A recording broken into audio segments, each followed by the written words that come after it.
While police are meant to serve and protect, sometimes bad apples make wrong decisions that end up costing the city millions of dollars. In the strangest arrest in history, a man named Luther asked a police officer for directions and then proceeded to go on his way. But he didn't quite understand the instructions from the officer, so he went inside a White Castle to ask for directions to the employees. And the policeman followed him inside.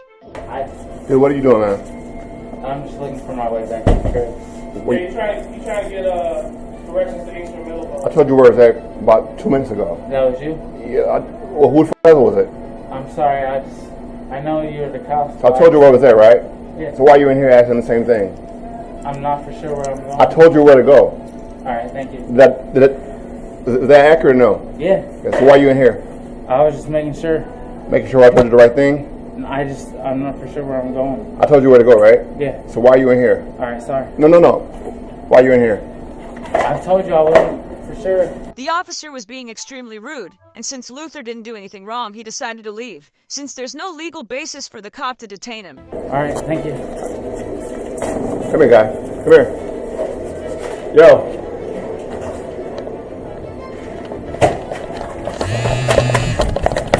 Whoa. What are you doing, man? You don't need to touch me like that. An altercation occurred, causing the man to fall from the bike while he was being detained, and you can hear him confused about why they're arresting him. But, okay. So, what did I do? I'm sorry, what did I do? I just was asking for directions, bro.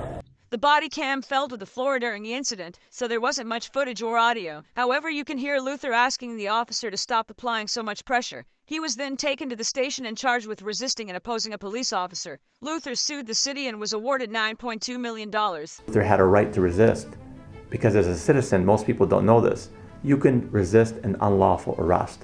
This next case of corruption is so egregious that the victim's attorney wanted this video made public to show the locals what happened. In April 2018, a police officer responded to a call about a man named Polo, who had allegedly aimed a gun at someone. The description stated that Polo was wearing green and black. However, when the officer arrived at the scene, he saw a man named Nate in a purple shirt checking his mail.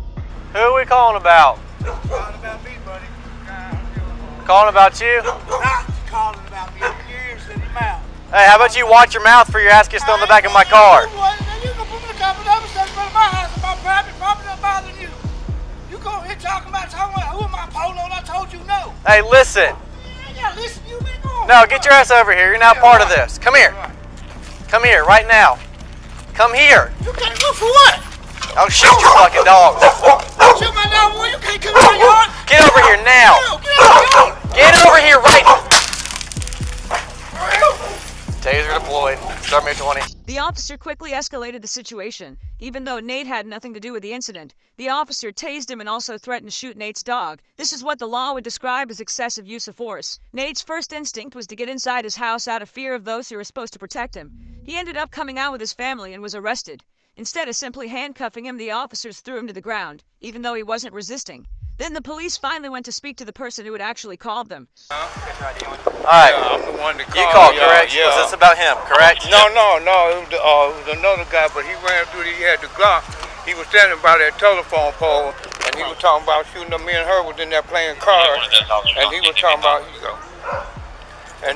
was talking about shooting up in her. Because when I walked up, you said, yes, that's him. No, I said no. Yes, you did, because I walked up and I said, who are you here about? And you said, yeah, that's why I'm here. And so when I started confronting him about going in the house, that's when all this erupted. I asked you, I said, I misunderstood what you said.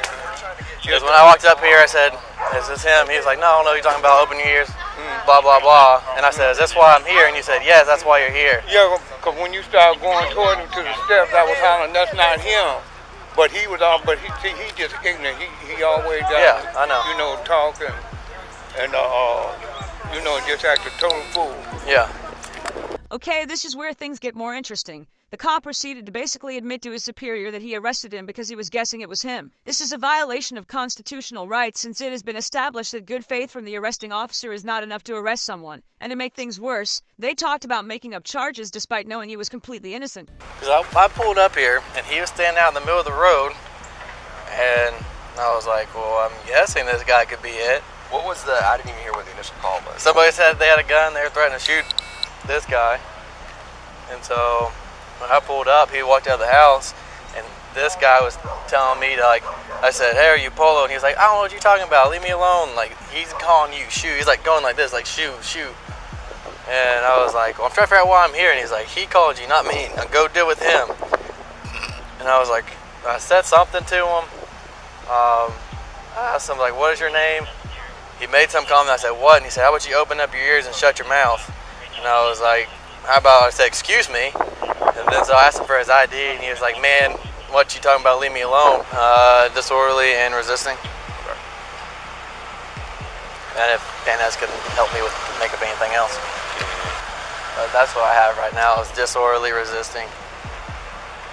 Nate's charges brought by the officer were dismissed, and he filed a lawsuit against the city seeking a total of $3 million in damages, which they settled for an undisclosed amount. The officer was suspended for 60 days for using force outside guidelines and submitting reports that contained false and misleading information. This is the face of an officer who realized that they accidentally euthanized $100,000 worth of snakes. In April of 2023, wildlife officers were called about undocumented python snakes that were in a list of non-native invasive reptiles. The owner of the facility requested the officers to take possession of and euthanize 34 of the illegal pythons, but they accidentally euthanized a boa who was pregnant. Okay.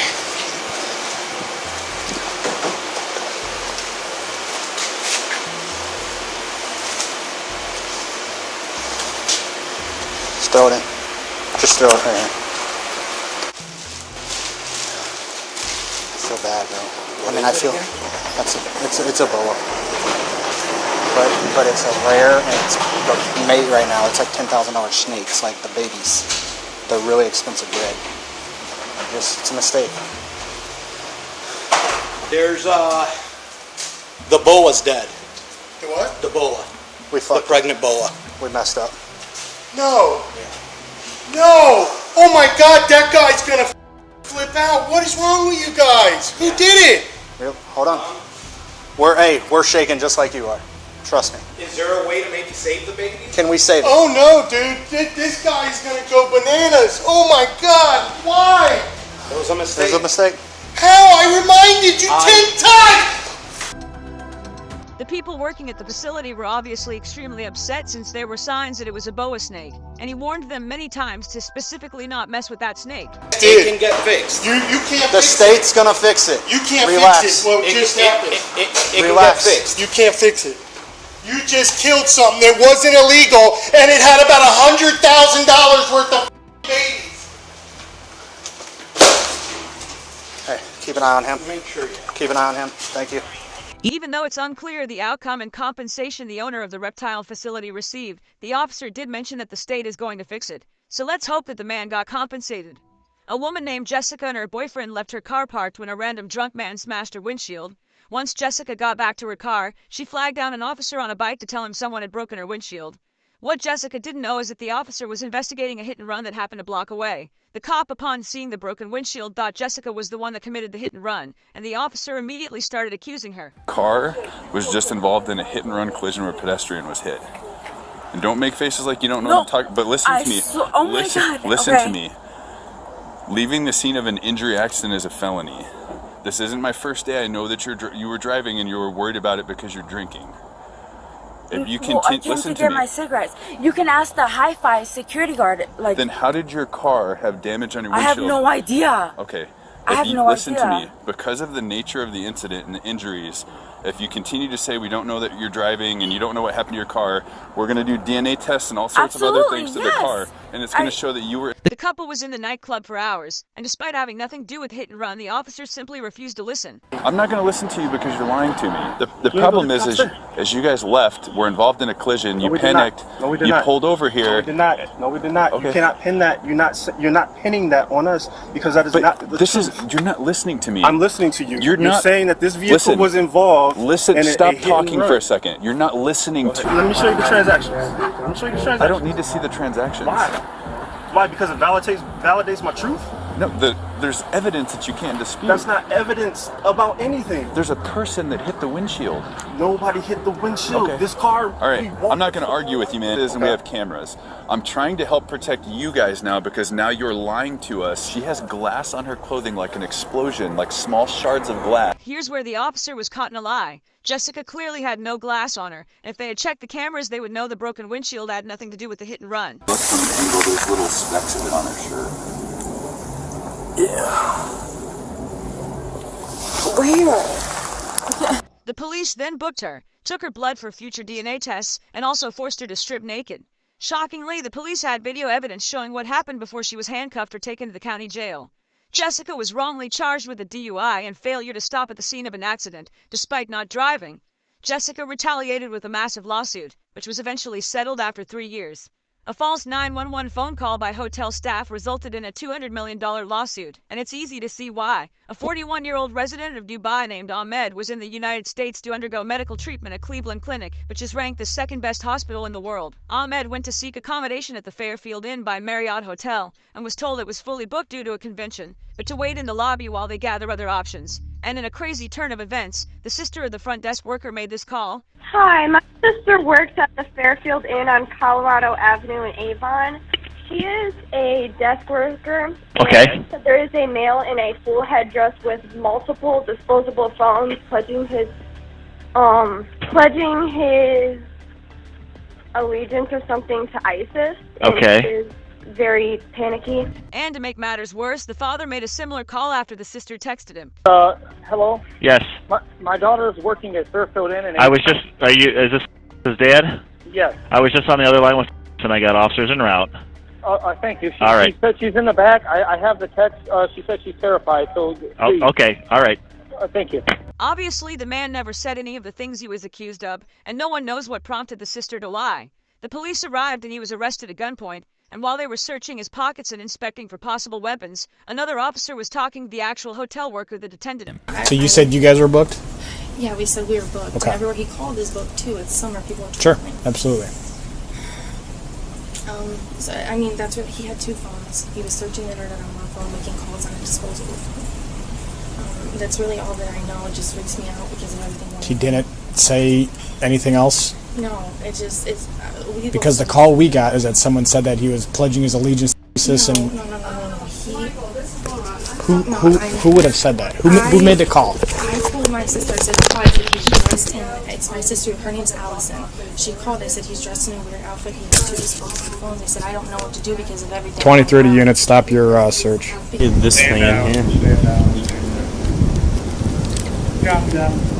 Once the police realized the caller made a widely false accusation, he immediately called the search off. What the sister did was a crime under Ohio law for reporting a false emergency. To worsen matters, Aman managed to speak with a friend who was a police officer and offered to translate. When they informed him of the accusations, he collapsed. Having previously undergone heart surgery, he was hospitalized for several days. Fortunately, he fully recovered and filed a lawsuit against the officers and Marriott. The police department issued a formal apology in person, but no charges were brought against the woman who made the false call. And after 3 years of legal battles, the $200 million lawsuit was settled for an undisclosed amount. What at first seemed to be a regular traffic stop ended up with a college athlete suing the city for false arrest, and then the city countersuing him for defamation. It all started on an August night just around midnight when a student was driving with his blinds on. Police department. The reason I pulled you over is because you have your bright lights on. Yeah, I have a headlight out, so I just keep my brights on. Okay, well that's not legal. Oh, it isn't? No. Yeah, I turn when a car comes by, I turn them off, but like. Well, you didn't with me. Oh, you weren't close enough though. You were a while back. It has to be within 500 feet. Oh, my bad. I'm sorry. And you're not supposed to have your brights on in the city limits. My fault. You got your license, registration, insurance with you? Yeah, I got you. Where are you coming from? Friend's house. Okay. Anything to drink over there? Nope. I didn't hear what you said. Is one of these? Need one of these right here? The student ended up providing all the information the officer requested. Then the officer asked him if he could go to the car for further questioning. This is where things started to go downhill. How much have you had to drink tonight? None. What do you mean none? I had nothing to drink. Okay. Why would your eyes be watery and bloodshot? Do you want to blow me real quick? I don't want to blow you. Pause. We'll probably get there. Despite the officer making a wildly inappropriate joke, it's important to note that 1. The student asked for a breathalyzer which would have shown if he was sober or not, and 2. On the footage one can see his eyes were not bloodshot. I've had nothing to drink. Okay. So your movements in the car with you fumbling over the registration? Yep. Kind of say otherwise. Alright. And so does the odor of alcohol coming from your person. Great, let's do a test then. We'll get to the test. I can't wait. So what happens if, nothing pops up? Do you get in trouble? No. Why would I get in trouble? Because you think I'm drinking, but I'm not drinking. I'm not going to get in trouble for doing what I'm supposed to do. Can I record it? Yeah, absolutely. What's your name? My name's Officer Winters. So Officer Winters thinks I'm drinking tonight. We're about to do a test, and he's going to find out I had nothing to drink. He's going to look stupid. Ain't that right? I've had nothing to drink. 0. Alright, so let's go up on the sidewalk here, and I'll talk with you up there, okay? Cool. Eager to take a field sobriety test, both got out of the vehicle and proceeded with it. The student spoke clearly and articulated well during the first test, passing it with no problem. However, there was some confusion with the instructions for the walk and turn test. 3, just like I did. You're going to walk. After 9 steps? You're going to take a series of small steps and take 9 steps back, okay? During this, keep your arms down to your side. Watch your steps. Count your steps out loud, and once you've started walking, do not stop until you've completed the test, okay? Perfect. So you want to get to 9?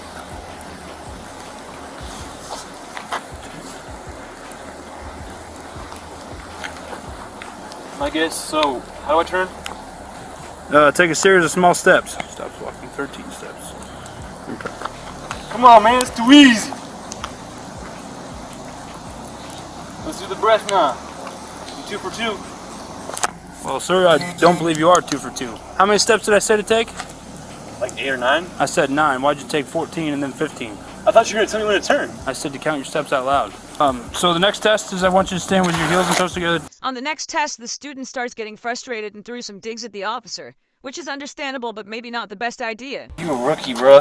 Toes together with your arms down your side. Is this your first year? No. No way. No. No way. When I say begin, I want How many false accusations you got? 0. It's about to be your first. We'll see. What I want you to do... He knows it too. He knows I'm about to pass this shit. During this, keep your arms down your side. Why are you shaking so much? It's freezing, man. Look at you. You got all these clothes on, and I got shorts on and it's raining. And you false accusing me, so of course I'm going to be a little nervous. After some other field sobriety tests in which the student passed, the officer finally brings out the breathalyzer to end this whole situation. You ready? Yep. Okay, you can relax. So I'm going to read you Miranda, okay? Right now you have the right to remain silent. Anything you... The officer immediately started reading the student's Miranda rights, despite him blowing a 0.00, indicating no alcohol in his system. This was contradictory to the officer's earlier claim of smelling alcohol. Unable to book the student for alcohol, the officer decided to switch the alleged substance to marijuana. When's the last time you smoked weed? I do not remember that. Tonight? No. Okay, well I think it's tonight. I've had no weed tonight. Just for 6:30 down on TBT. What? Why do you think it's tonight? Why do you think I smoke? I blew 0, so now you're trying to think I smoke weed. That's what's going on. You can't do that, man. You really can't do that. Absolutely I can. Is he allowed to do that? Yes, he is. So I blow 0 and you suspect drugs now. At the station, the officer took down information and kept inquiring about the student's substance use, which the student denied, stating he hadn't used marijuana in the past year. Then another officer came in and administered another field sobriety test, which the student passed without issue. After medical tests, the second officer concluded there were no signs of impairment and told him he was free to go home. The student then asked to speak to the officer who had detained him. Dude? Yeah, he's around here. Can I talk to him? If you want, I was just going to take you home. Okay, yes, I just want to speak to him. I'm really disappointed in how you can't bite your job. I based my decision on your field sobriety test. Next time, I would recommend asking for clarification. If you don't understand something, ask. The student, whose name is Taven, sued the city of Newton, and the city countersued for defamation. Taven Galanakis is suing the city of Newton, the chief of police, and 2 other Newton officers. The city of Newton and 3 of its police officers are now countersuing a college student for defamation. even though the case is still ongoing, so we don't know how much money Taven will get. An eerily similar story was shared on a street interview hosted by Chris Stocks that had a $1.4 million settlement. How much money are in your bank accounts? Well, I got like probably 4 or 5 grand in the bank account, but then I did get a trust fund set up, which is pretty nice. Can you tell me how much is in the trust fund? Like 1.2, 1.3 million. I was around 17. I was a goody two shoes in high school. Like I always followed by the rule books, never drank or anything, but I got pulled over one time. I was driving some of my drunk friends home. The cop pulled me over. He's like, "So have you boys been drinking tonight?" I was like, "No, officer, I haven't. We're just driving home." He saw the guys. He's like, had me do a sober test first. He had me walk in a line. I have horrible balance. Couldn't walk 10 steps in a line. And so he's like, "Yeah, it looks like you're f***ed up. I'm gonna take you to the station." I was like, "Dude, just breathalyze me. Come on, like, let me show you something." And either way, he didn't listen. He booked me just without any reason. So then afterwards, when they found out I had, like, they breathalyzed me there and I had a 0.0, but the cops went along with it. So afterwards, we got to take it to the court, actually, which was 2 police officers pulled over a 25-year-old woman from Georgia for allegedly speeding. And while they were being somewhat harsh, no one could have expected what was about to happen next. Stay in the car. Sorry, my window doesn't hold. Off to Brown Roswell Police Department. You know how fast you were just going, ma'am? I'm so sorry. I'm late for work. You have your driver's license and your insurance card? Yeah, my insurance. Turn off the car and pass me the keys, please. A second, I'll be right with you. In a crazy turn of events, the officers went to their car and opened a coin toss app to decide the fate of the driver while they were giggling about it. That? A head, R tail. Okay. This is tail, right? Yeah. So really. 23. Michael Jordan? Alright. So I got too fast for. Let me write this down. Too fast for conditions. While it's hard to say if what they did is illegal, one can tell it was not the first time they've done it, and a clear violation of due process and ethical standards. The officers were temporarily suspended for their actions, even though sometimes people do strange things during regular traffic stops, which lead to the police to start an investigation. This woman was just going throughout her day, about to get on a plane at LAX when she was stopped by an officer and immediately arrested. Apparently someone with her name had a warrant for her arrest in Texas. She ended up spending 13 days in jail until they eventually checked her ID, which showed a completely different birth date, and she did not look anything like the other suspect. Immediately, all I could think was, I've never been to Texas. I kept saying that they had the wrong person and to double check, and they just said, "Yep, nope, we have it. Bethany Kaylee Farber."